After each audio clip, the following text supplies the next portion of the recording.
Je m'appelle Alexis Rosenfeld, je suis photographe. Je travaille et je collabore avec Nausicaa depuis plus de 30 ans, depuis l'ouverture du site. Et depuis quelques années, 2018 exactement, je mène des missions d'exploration avec l'UNESCO. Ça s'appelle les missions One Ocean. Et l'idée, c'est de rendre visible l'invisible, à découvrir ce qui se passe sous la mer et de le restituer au mieux au grand public. Je suis très fier d'être le parrain de cette nouvelle exposition qui s'appelle Échappée tropicale. L'idée d'une exposition, c'est ce trait d'union entre le grand public et le terrain. Cette exposition, elle débute par un écosystème absolument merveilleux et très méconnu, ce sont les mangroves.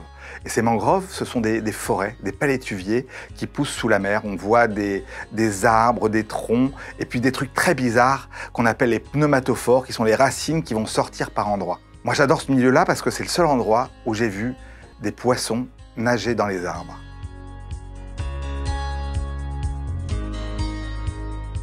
La mangrove a une utilité. Elle sert de filtre. Tout ce qui vient de la terre va être filtré par la mangrove.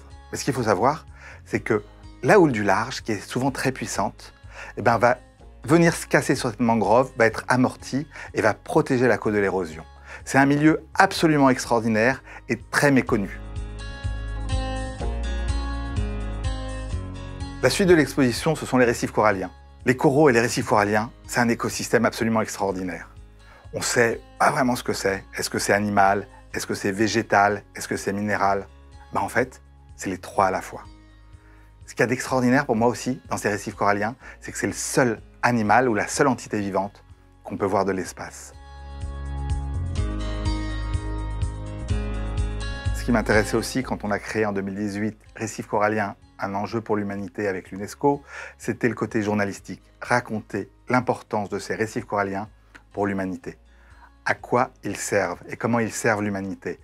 Ils apportent des molécules actives pour les médicaments anticancéreux et antitumoraux, ils servent de barrière naturelle contre l'érosion, ils apportent des protéines aux populations insulaires, ils servent à énormément de choses. Et ce que je voulais raconter, c'était toute cette grande histoire des récifs coralliens, pas uniquement l'animal.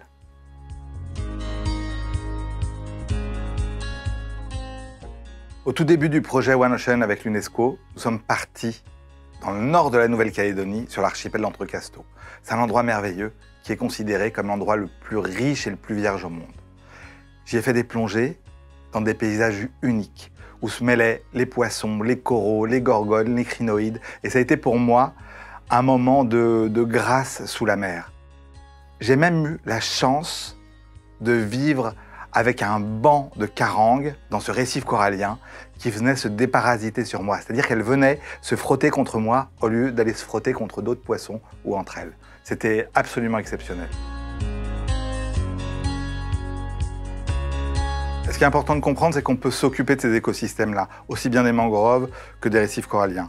Depuis quelques années, je travaille et je collabore avec la chercheuse Laetitia Edouin du CRIOB et on travaille sur un petit atoll absolument extraordinaire. Et cet atoll, qui s'appelle Tatakoto, a des coraux qui résistent au réchauffement climatique, en tout cas qui sont thermorésistants. Et le travail de Laetitia, c'est d'essayer de transplanter ces coraux de Tatakoto dans un autre archipel, voir s'ils pourraient profiter, participer à une restauration à long terme de ces écosystèmes.